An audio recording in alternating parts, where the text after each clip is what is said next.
All right. So Ramon Smothers is an ex-engineer turned full-time entrepreneur. He's now a published author, mentor, podcast host, and mindset coach.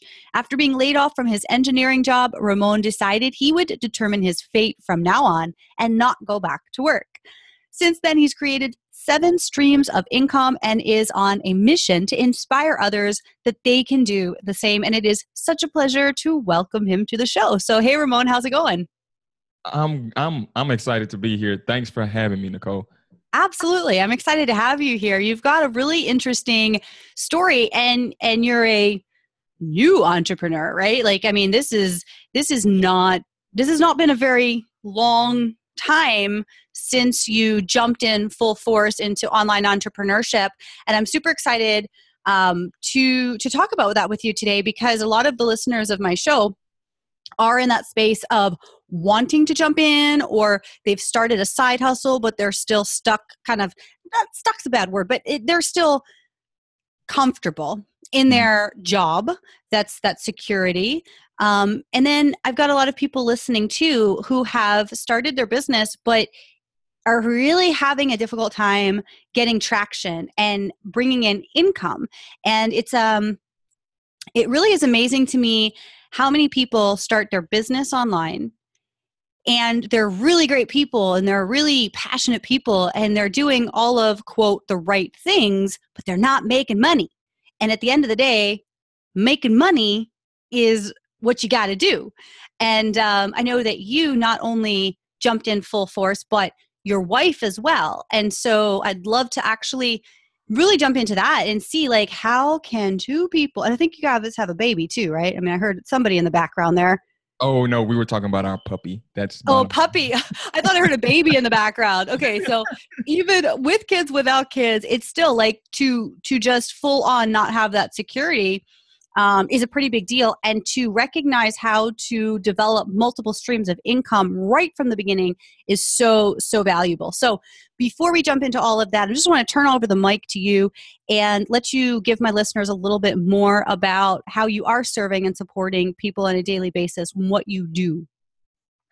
Yes. Let's get into it. I like you said, man, it's still new. I started my blog site in October, maybe November of last year. So it hasn't even been a year yet in regards to this interview on today. But it's been one hell of a journey. And I guess the most exciting part is that, like you said, we're not making money. New entrepreneurs are not making money because we don't like selling, or we're not comfortable selling.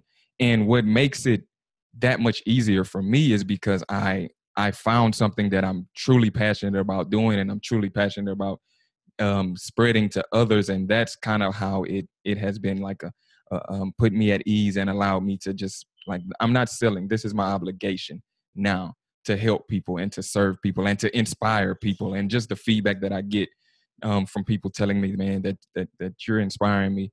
Keep going. I'm rooting for you, because everyone knew that I got laid off. Everyone knew that I lost my job a year and a half ago, because I told my Facebook following, I told my Twitter friends, I told my circle, my Instagram following.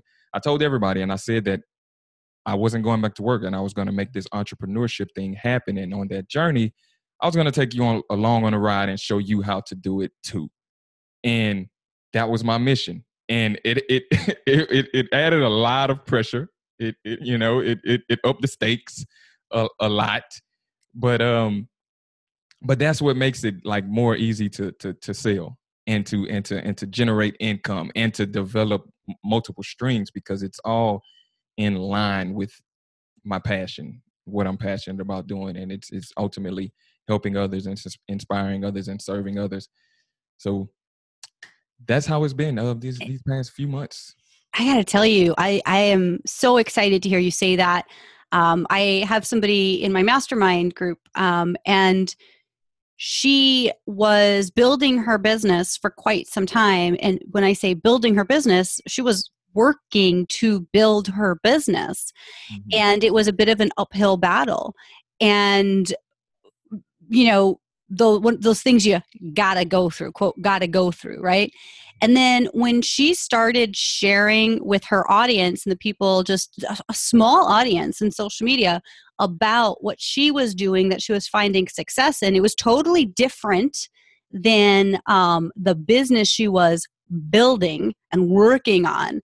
But the tactics that she was finding that were exciting, and she started like, people were seeing her get results, and they're like, whoa, teach me how you did that. Whoa, show me how you did that. And the more she opened up the curtain and showed people exactly, and did it vulnerably, where she would actually test new things live with, like, on Facebook, and she didn't know what she was doing, but she was figuring it out, and her people, like, just multiplied, and now she has this amazing business and brings in a lot of money very, very quickly, just by that vulnerability. And I think too, that's why one of the reasons that I've been quite successful in this short period of time is because, I'm open about the ups and the downs, and I'm not trying to hide it and gloss over and make everything pretty. But, and even finding in podcast guesting that is a strategy, and then talking about that. And it's like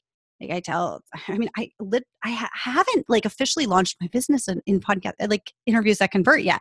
I've been doing it this year, and I've talked about it, but my business has all been a referral for the most part. And so anyways, I just think it's really important to point that out, that you made a declaration, and that's a lot of pressure, by saying, I don't have a job anymore, but I'm going to make this work.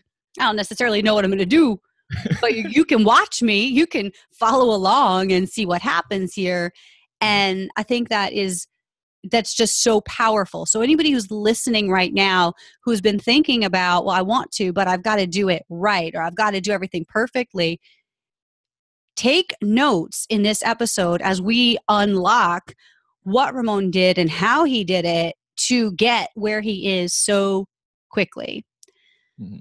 So let's talk about 7 streams of income. What does that mean? Where are you making money? Okay. So yeah, 7 different ways, man. My first taste of entrepreneurship was a real estate investment I made. Me and my wife made maybe like 2 years ago. And it's been a blessing as of now, because we made it right before I got laid off, and we bought a duplex. And so essentially I'm living on one side of the duplex, and I have tenants on the other side. So that's one stream. And then I said, okay, well, listen, I'm going to write a book. This is going to be what I do. And I sat down and I wrote for every day for maybe like a month. It took me 31 days to write the book. And I had a mission. And so now I'm generating income from book sales. And I created a course to go along with the book. And so that's course sales, and I do some affiliate marketing. And we launched a podcast. Me and my wife, we launched a podcast. And I said, well, everything is visual, everything is video. I see an opportunity as I'm in front of people and I'm in front of my audience to just generate some more income. So I looked into print on demand t-shirt sales, and I uploaded some designs, and I uploaded my brand onto Amazon, Merch by Amazon. And now I'm generating t-shirt sales from the t-shirts that I wear on my video podcast, on my live podcast. And it's just the brand behind it. It's a Living My Legacy brand.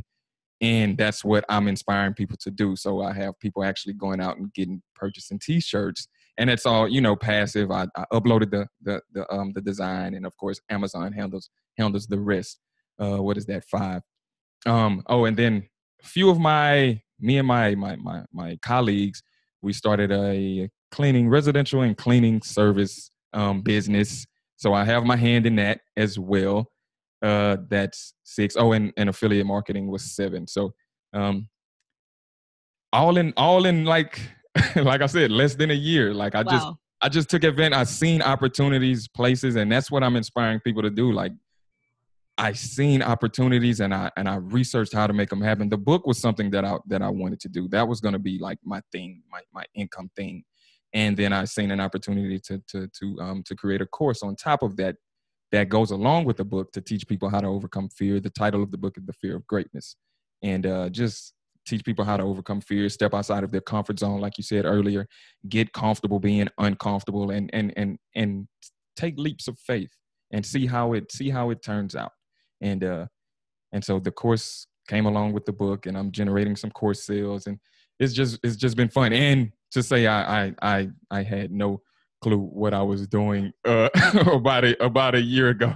So but it's like I said, it's been all exciting, and it's a learning curve, and the people that support me and my audience and the people that I'm helping, they've all been behind me 100%, rooting me on, and so that makes it that much easier. That's awesome. Now, do you also coach like one-on-one? Do you do consulting? I do group coaching as of now. I'm in the process of starting the group coaching aspect of my business. So that's 8. That will be 8. Yeah. Once that launches, I'm actually putting together a webinar, and I'm planning on running a webinar and having a beta group for my first ever 6-week masterclass that I plan on launching at the end of this month. I hadn't solidified a date yet, but so I've been working. Yeah, I've been hustling, trying to put that together. So yeah, that will be 8. Awesome. You know what I really am taking from this is that you don't seem to be somebody who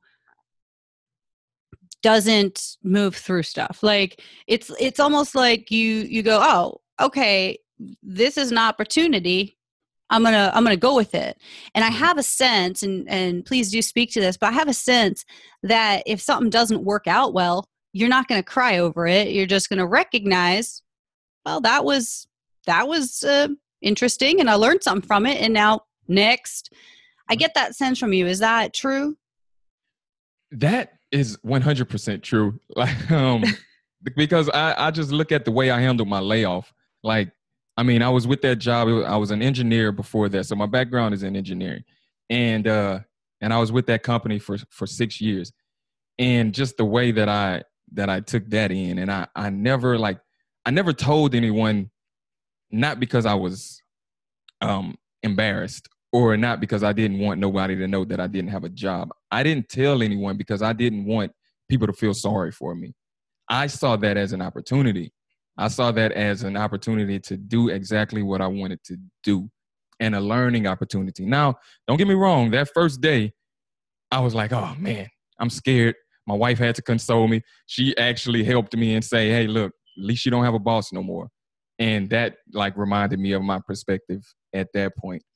But after that, I just saw this as an opportunity. I felt so fulfilled and free.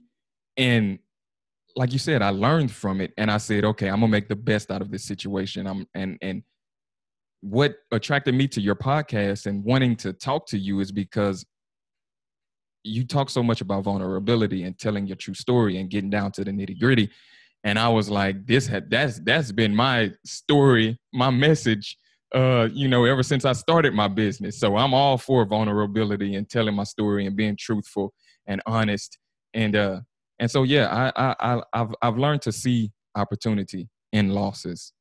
And I suspect that's probably been your philosophy since you were born, and maybe it, was muted for a little while. But I'm curious, if you go way back, I not usually, but often I'll ask people like, what did they want to be when they grew up? But I'm more curious with you about, were there circumstances as a child and growing up where you had to overcome adversity and things happened and you were able to quickly move through them?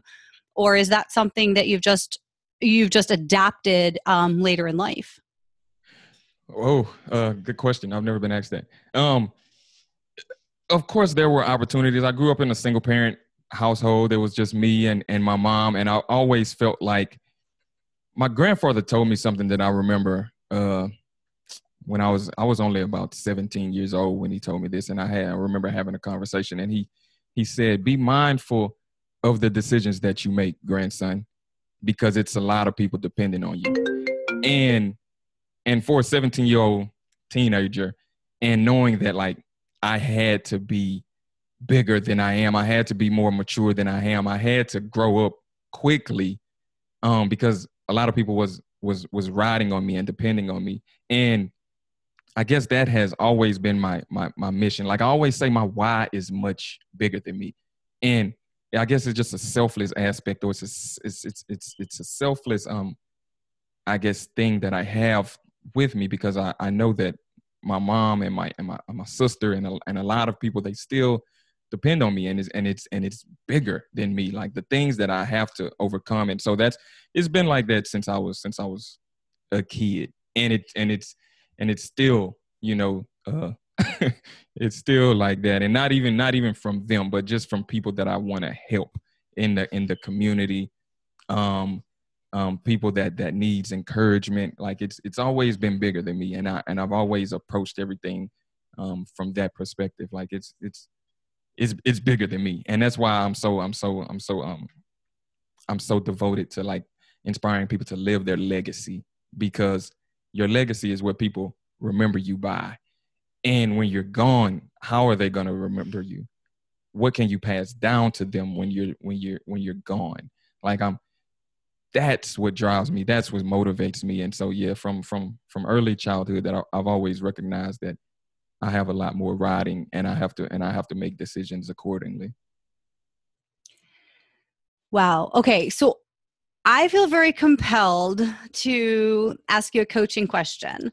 Like actually, and I'm not sure. So as I'm talking this through, this is being recorded, but if you say no, I will cut this out. If you say yes, I'm going to leave this part in. Okay. So I wonder if you'd be open to a question that will require some deep thought and deep vulnerability.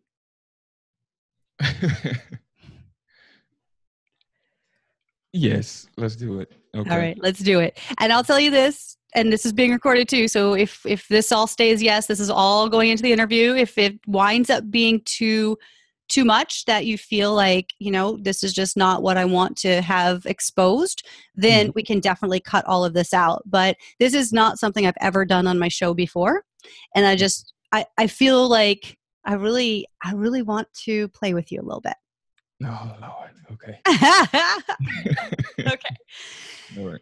The whole mission of leaving legacy, like I feel that when you're talking through that, I really feel like that's so clear, but a little bit unclear still. So I wonder if you would be willing to sit with us for a moment and share what you would like people to share when you're gone. So at your eulogy, what would you like to have said about the life you've lived and the mission that you've fulfilled?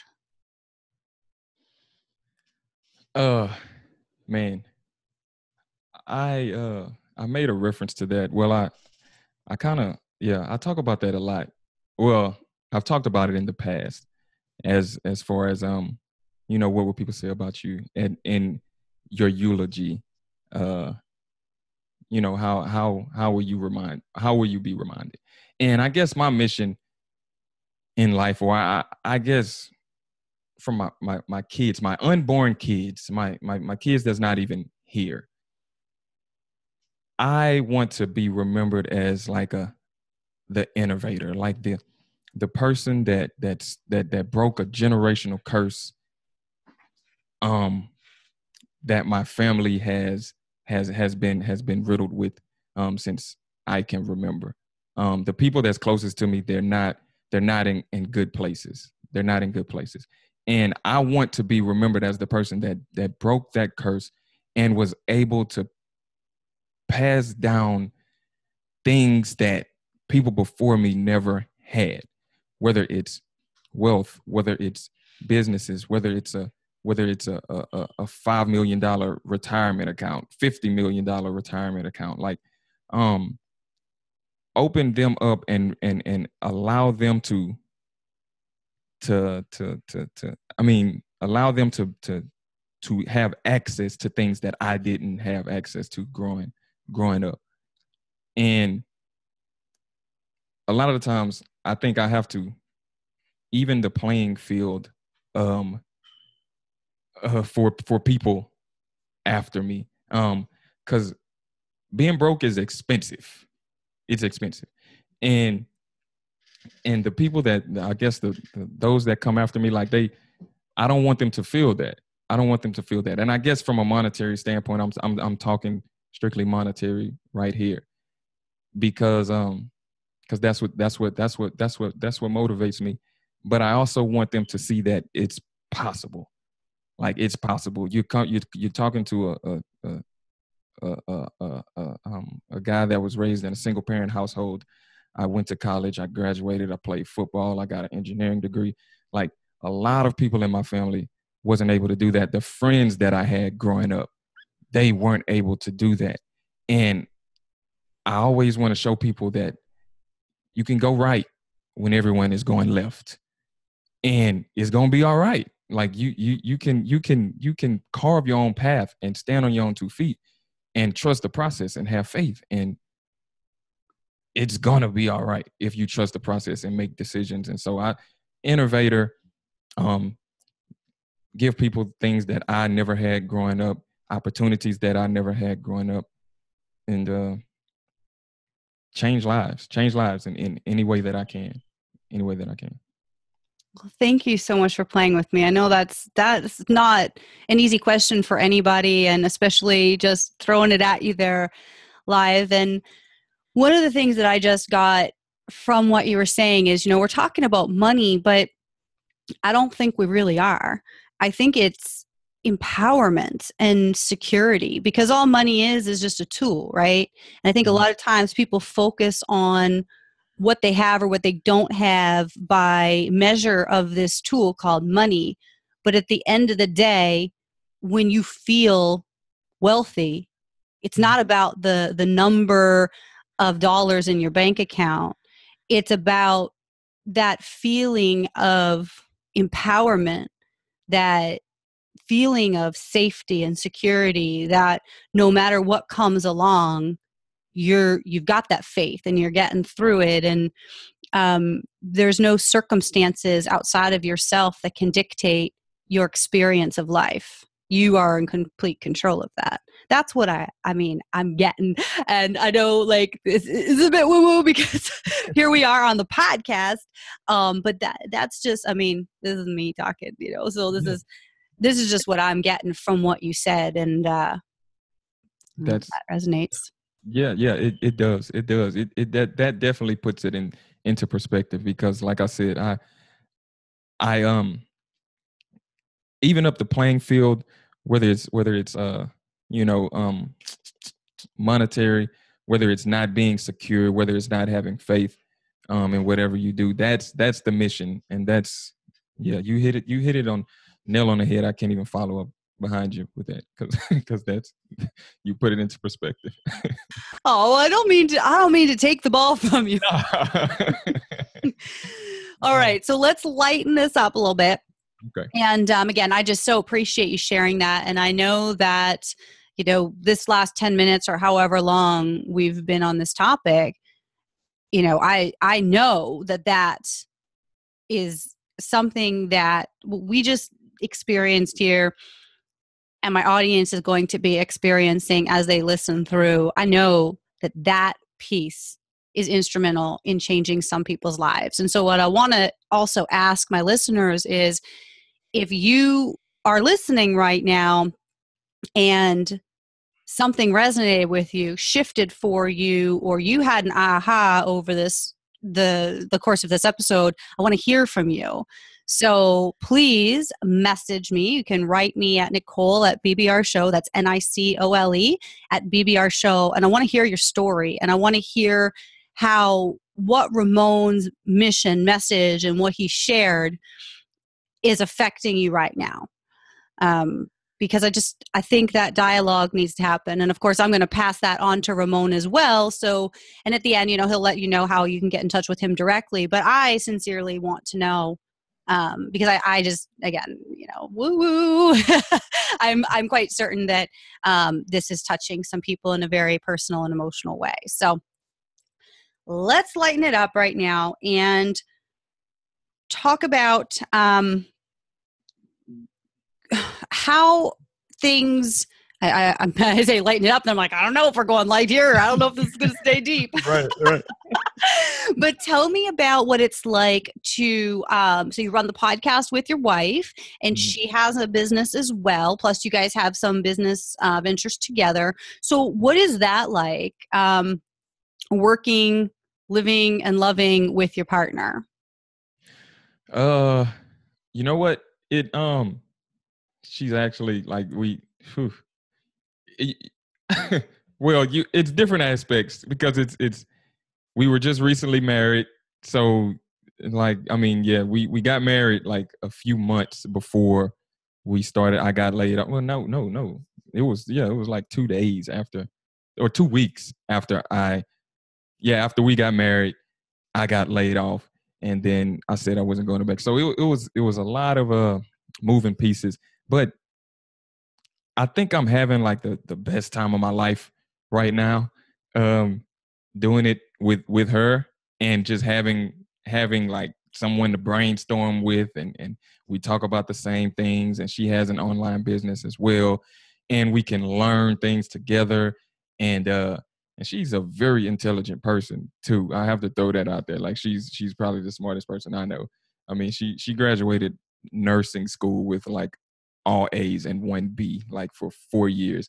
And so, and she's an incredible person, and she works extremely hard. Like I don't know, man. She's just great. And so having her on side of me, and we doing this together, of course, that makes it just a tad bit more sweet, because we're in tune. The Two Peas in a Pod podcast, what we do together, I guess it's all encompassing, because like we really are two peas in a pod right now. And it just started out as like this, this like catchy name. We thought it Two Peas in a Pod podcast. Oh yeah, that's kind of cool. But then when you start throwing everything else into it, and see like how in sync we are, and whether it's from a mindset perspective, work ethic perspective, just what we're teaching, what we believe in, what we're trying to prove to others. Two Peas in a Pod is like a perfect name for what it is that we're doing right now. So, yeah, it's been fun. It's been fun this past year.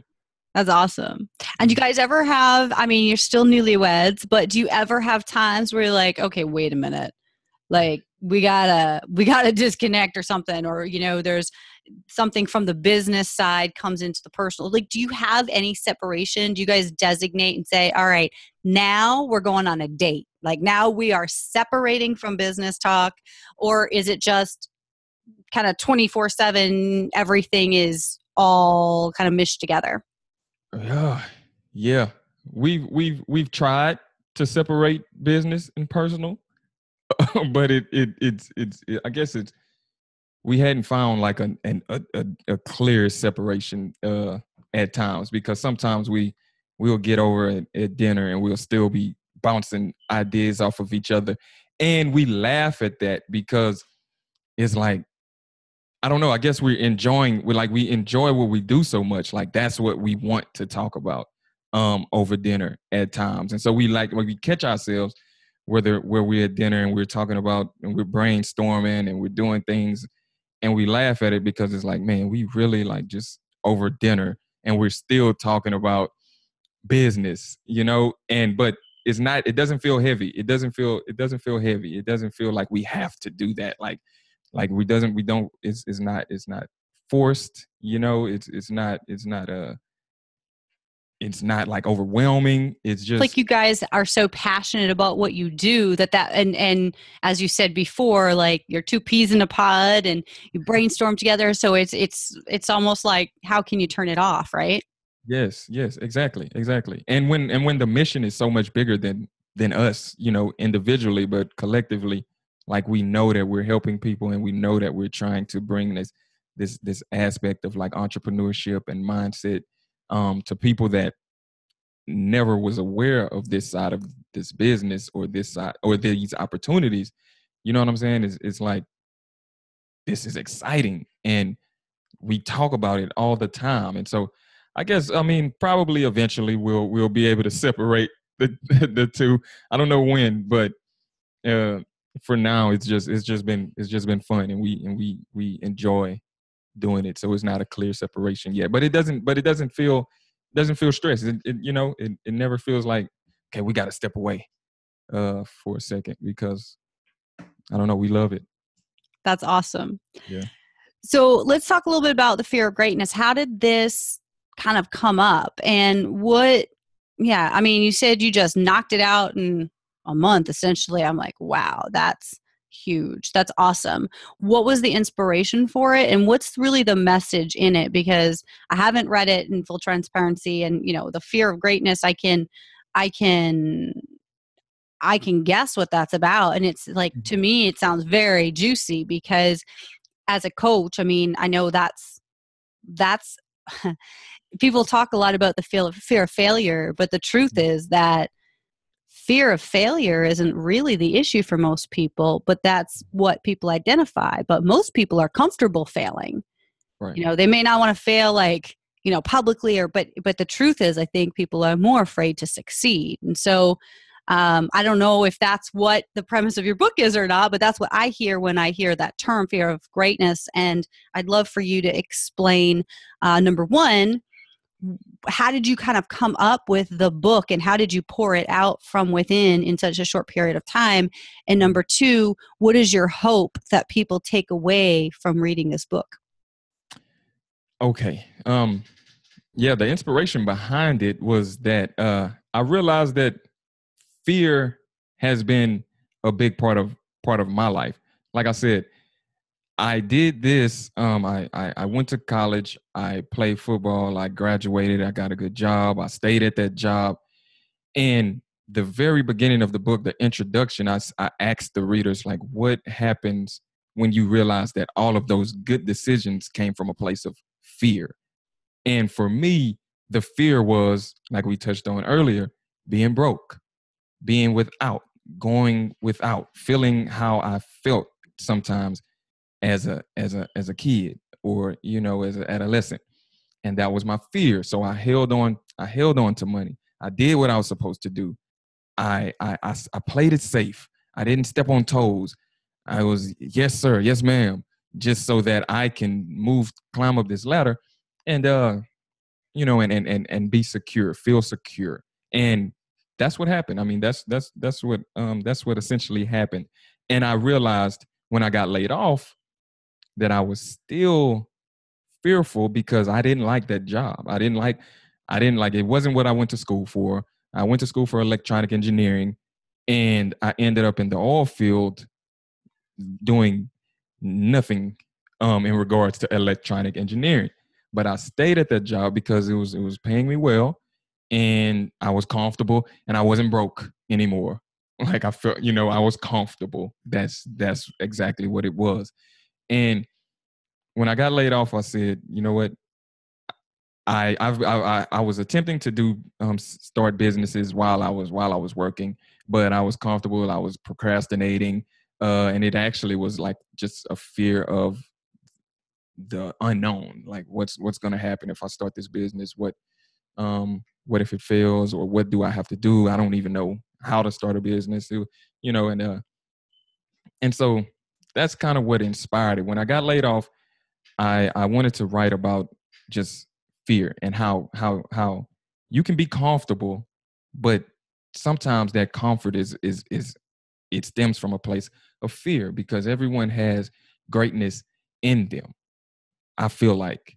But a lot of the times we shut it down, we hide it, um, we dig it, we bury it, and we just be comfortable all our lives, out of the fear of the unknown, out of the fear of greatness, essentially, because you can be a lot greater than you are, but comfort and everything else, and fear keeps us content.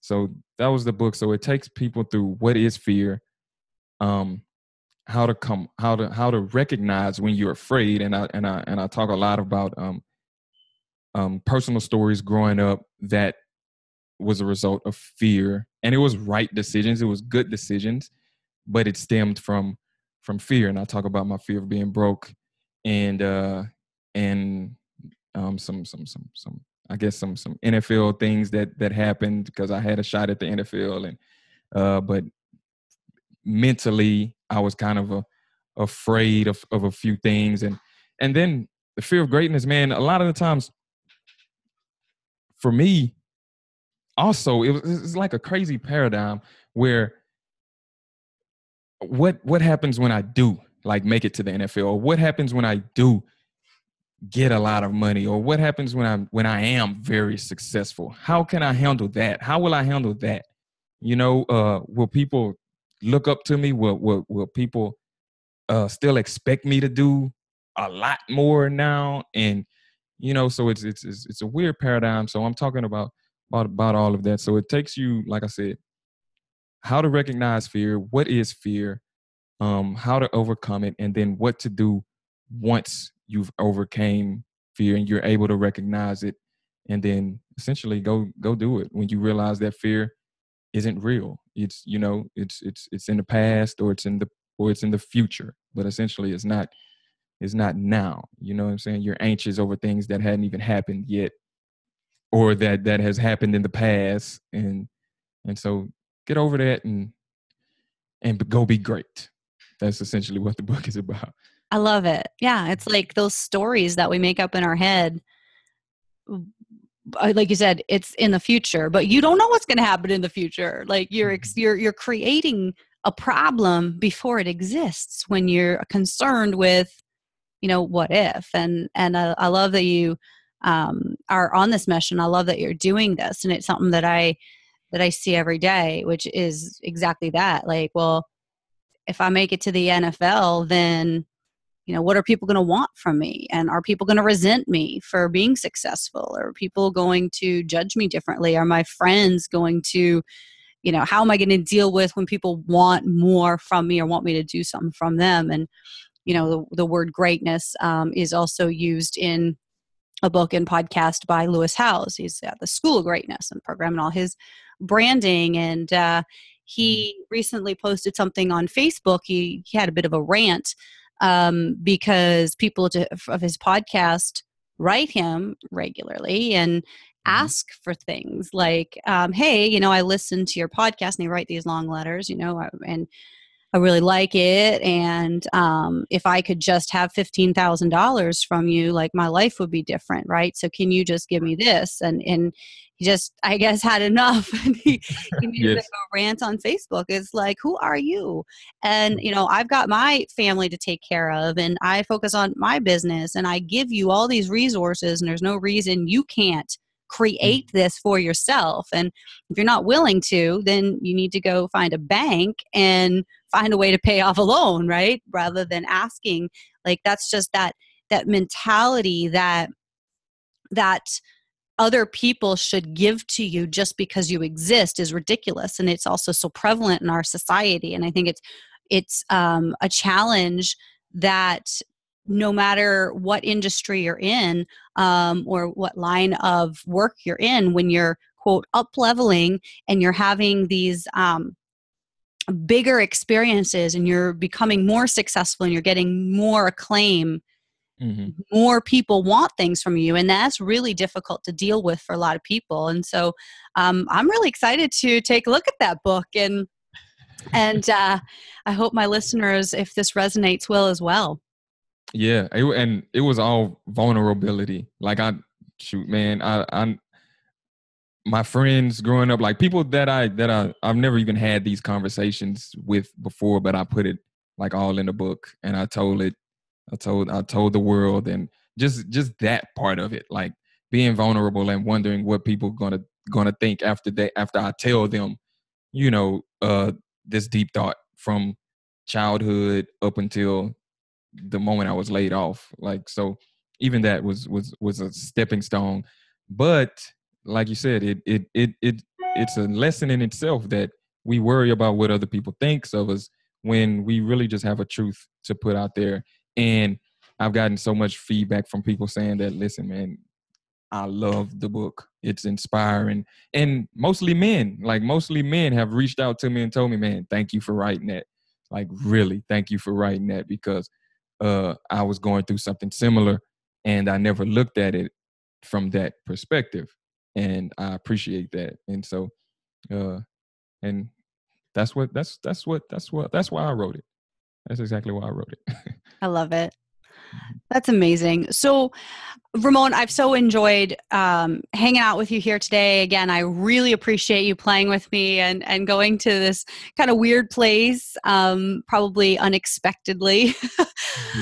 I want to, before we wrap, just turn over the mic to you to leave our listeners with any kind of last minute thoughts, words of wisdom, and also how they can continue the conversation with you directly. Yes, indeed. I guess one word of advice is just the thing that I've been focused on and trying to and getting out there is to live your legacy today. And by that I mean the now. Focus on now. And when you do that, you will not have to worry about the legacy that you leave, because you've already given 100% on each and every day. And you can go to sleep at night knowing that I gave 100% today. I gave 110% today. And I'm going to wake up tomorrow and do the exact same thing. So that's the message behind live your legacy now. And that'll ensure that the one you leave is solidified. If they want to connect further, go to my website, ramonsmothers.com. I created I'm actually giving away one free chapter of my book, so they can get that with your permission at ramonsmothers.com/BBR show.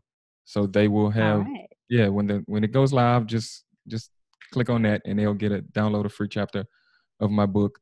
So it's ramonsmothers.com/BBR show, and go get that. The Two Peas in a Pod podcast is on Facebook. We go live every week on Facebook in front of people, and they can find that at the Two Peas in a Pod. Just search that on Facebook. And it's also on iTunes as well, the Two Peas in a Pod podcast. So, awesome. Well, thank you so very much for being here with us today. I enjoyed it. I'm glad you had me.